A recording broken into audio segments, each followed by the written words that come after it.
Have you ever considered the possibility that the enemy could be infiltrating our churches through worship? It might sound far-fetched, but this is a subtle reality that many overlook. In today's video, we're going to delve into one of the enemy's most cunning strategies to divert worship that rightfully belongs to God. The scariest part: he's doing it so discreetly that even the most devoted worshipers might not notice. Stay with us, because what you'll learn could completely transform your perspective on what's happening during worship services. Before we continue, click the button below and subscribe to our channel. Let's begin. Praise and worship are powerful spiritual tools. The Bible reveals in numerous passages that praise can break chains and open doors. For instance, in Acts 16:25-26, we read about Paul and Silas who, despite being imprisoned, began to pray and sing hymns. This led to a massive earthquake that opened the prison doors and loosed the chains of all the prisoners. This event showcases the immense spiritual power of genuine praise. However, just as God uses praise to perform miracles, the enemy tries to pervert this powerful tool for his own purposes. The enemy is crafty and knows that praise directly connects us to God. Thus, he attempts to distort and redirect this practice for his own agenda. Imagine worship being turned from its true purpose into an empty performance. This happens when praise stops being an act of surrender and becomes a mere display of talent or entertainment. In 2 Corinthians 11:14, Paul warns us that Satan himself masquerades as an angel of light.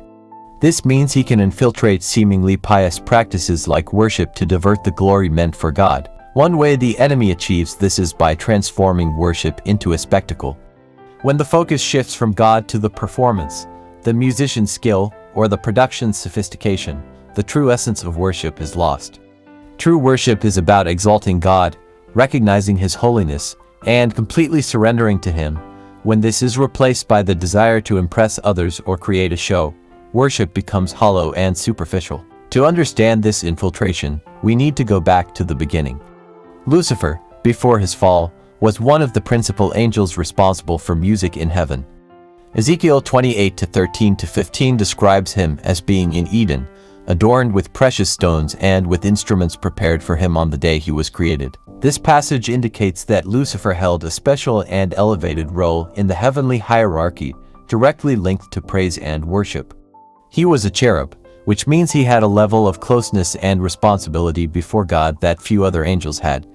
His role involved leading heavenly worship, a function of great honor and importance. However, his fall was caused by pride and the desire to receive the worship that belonged to God.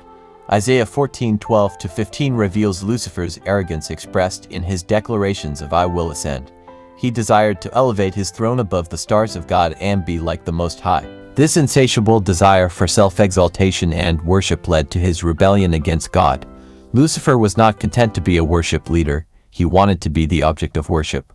This excessive pride and subsequent rebellion resulted in his expulsion from heaven. After being expelled from heaven, Lucifer, now known as Satan, continues to seek ways to steal worship from God. Having lost his original role, Satan uses his former musical abilities and knowledge of the power of praise to deceive and divert the worship of the faithful. He knows how powerful true worship is and tries to pervert this practice for his evil ends.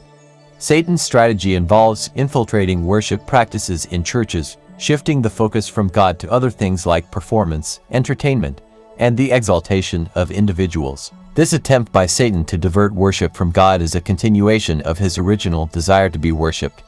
By perverting worship, he not only seeks to satisfy his desire to be exalted but also tries to prevent God from receiving the glory that is due to him. Satan uses his deep understanding of human nature and worship to create distractions and distortions, making worship mechanical and devoid of its true spiritual purpose. Today, many worship leaders and music ministers may unknowingly be falling into traps set by the enemy. This occurs when the focus of worship shifts from God to performance, to producing a show, or to the exaltation of individual talents. In John 4:23-24, Jesus emphasizes that true worshipers will worship the Father in spirit and truth. When worship becomes a spectacle, the essence of true praise is lost, and the environment is open to malign influences. The distortion of modern worship can be observed in the way many services have become entertainment events. Churches invest large sums in state-of-the-art sound equipment, sophisticated lighting, and productions that resemble music shows more than worship gatherings.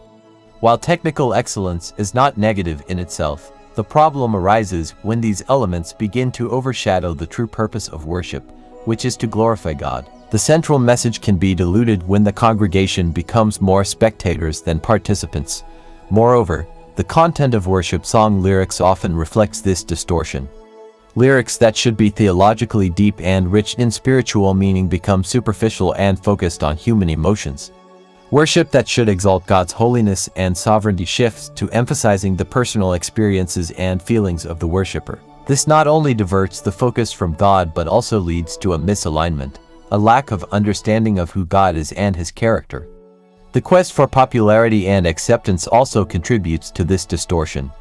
Worship songs are often created to please a broad audience, which can lead to theological compromises. The pressure to produce hits that go viral on social media platforms can result in the prioritization of catchy melodies and emotionally resonant lyrics that lack biblical depth. This focus can turn worship into a commercial product rather than a genuine spiritual offering. Another aspect to consider is the exaltation of worship leaders and musicians. When the congregation begins to idolize those on stage, putting them on pedestals, the purpose of worship is again distorted. Instead of pointing to God, worship starts revolving around human personalities. This subtle idolatry can lead to a cult of personality, where God's presence is secondary to the presence of Christian celebrities. Technology and social media also play a significant role in this distortion. Live streams and worship service videos can easily become showcases for personal display. While technology has the potential to reach and impact people worldwide, it can also foster a culture of performance and vanity. The temptation to seek likes, shares, and followers can further divert the focus from true worship. Another crucial point is the content of worship song lyrics. Often, lyrics can be theologically shallow or even incorrect, diverting worshipers from a true understanding of who God is and what he has done for us.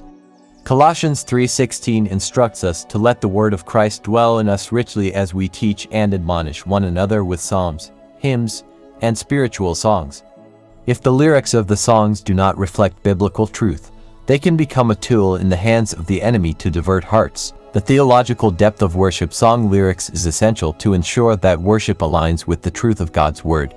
When lyrics are superficial or contain doctrinal errors, they not only fail to adequately glorify God but also can lead worshipers to a misguided understanding of the Christian faith. The Bible repeatedly emphasizes the importance of correct teaching and sound doctrine. In 2 Timothy 4:3, Paul warns that the time will come when people will not put up with sound doctrine but instead, to suit their desires, they will gather around them a great number of teachers to say what their itching ears want to hear. Worship music has a significant impact on the practical theology of worshipers. The songs that are sung repeatedly during worship services help shape the understanding and spiritual experience of the people. If these songs contain weak or erroneous theology, they can contribute to a superficial or distorted faith. For example, songs that emphasize only material blessings and well-being can promote a distorted view of the gospel known as prosperity theology, which suggests that true faith always results in wealth and health. This view ignores crucial aspects of biblical teaching on suffering, sanctification, and the Christian life. Moreover, worship lyrics that excessively focus on the worshiper's emotional experience at the expense of God's glory and Christ's redemptive love can lead to man-centered worship. Worship should be a response to God's revelation and a reflection of his truth. When the focus shifts to human emotions and experiences, the center of worship is displaced. Psalm 119-105 tells us that God's word is a lamp to our feet and a light to our path. Therefore, worship song lyrics should illuminate God's truth and guide worshipers into a deeper understanding of who he is.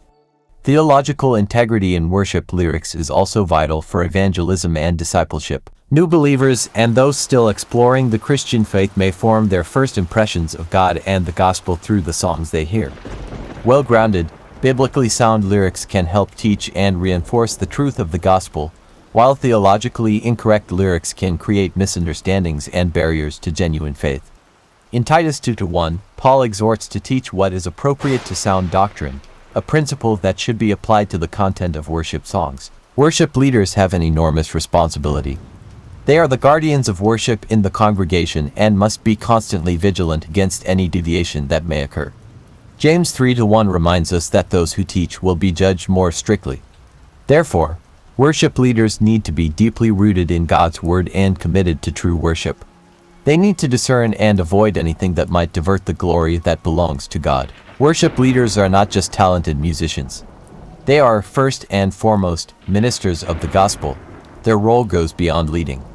They have the responsibility of guiding the congregation in authentic, God-centered worship. This requires deep theological understanding and a constant life of prayer.